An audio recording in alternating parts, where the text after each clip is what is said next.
आज का पहला पाठ राजाओं का पहला ग्रंथ अध्याय 12 पद संख्या 26 से 32, अध्याय 13 33 से 34।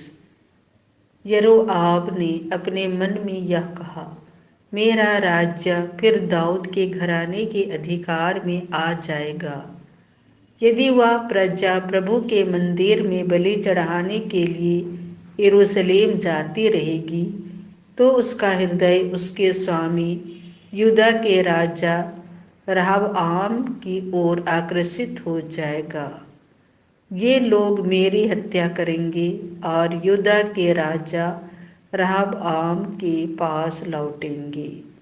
इस बात पर विचार करने के बाद राजा ने सोने के 2 बछड़े बनवाए ये और लोगों से कहा, तुम लोग बहुत समय तक यरूशलेम जाते रहे। इस्राएलियों, ये ही वे देवता हैं जो तुम लोगों को मिस्र से निकाल लाए। उसने एक मूर्ति बेतेल में स्थापित की और दूसरी मूर्ति दान में। यह लोगों के लिए पाप का कारण बना, क्योंकि वे उन मूर्तियों की उपासना करने के लिए बेतेल और दान जाया करते थे। राजा ने पहाड़ियों पर भी पूजा स्थान बनवाए और उनके लिए जनसाधारण में से ऐसे लोगों को पुरोहित के रूप में नियुक्त किया जो लेवी वंश नहीं थे।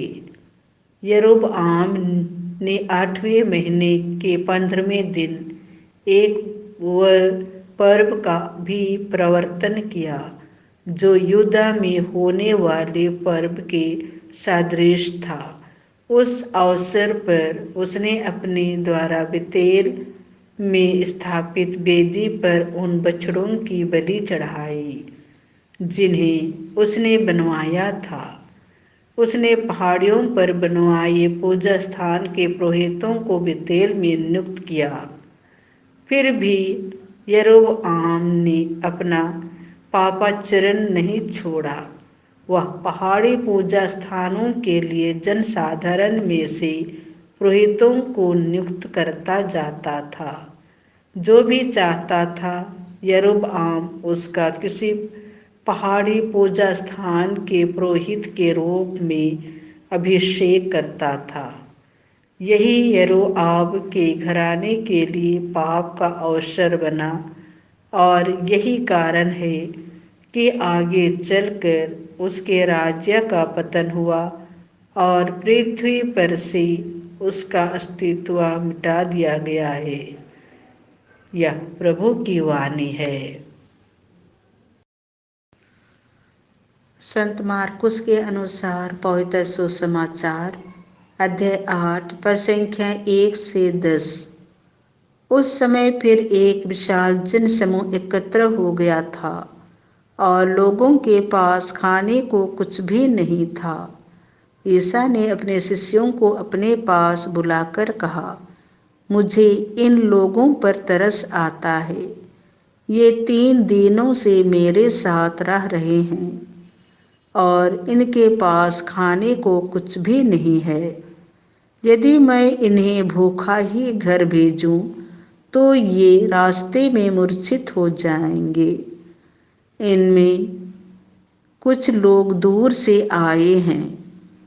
उनके शिष्यों ने उत्तर दिया, इस निर्जन स्थान में इन लोगों को खिलाने के लिए कहाँ से रोटियां मिलेंगी? ईसा ने उनसे पूछा, तुम्हारे पास कितनी रोटियां हैं? उन्होंने कहा, 7। ईसा ने लोगों को भूमि पर बैठ जाने का आदेश दिया और वे 7 रोटियां लेकर धन्यवाद की प्रार्थना पढ़ी और वे रोटियां तोड़ तोड़ कर शिष्यों को देते गए ताकि वे लोगों को परोसते जाएं। शिष्यों ने ऐसा ही किया। उनके पास कुछ छोटी मछलियां भी थीं।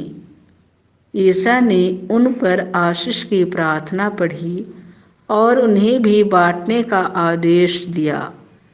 लोगों ने खाया और खाकर तृप्त हो गए और बचे हुए टुकड़ों से 60 टोकरे भर गए। खाने वालों की संख्या लगभग 4000 थी। ईसा ने लोगों को विदा कर दिया। वे तुरंत अपने शिष्यों के साथ नाव पर चढ़े और दलमनोथा प्रांत पहुँचे। यह प्रभु का सुसमाचार है।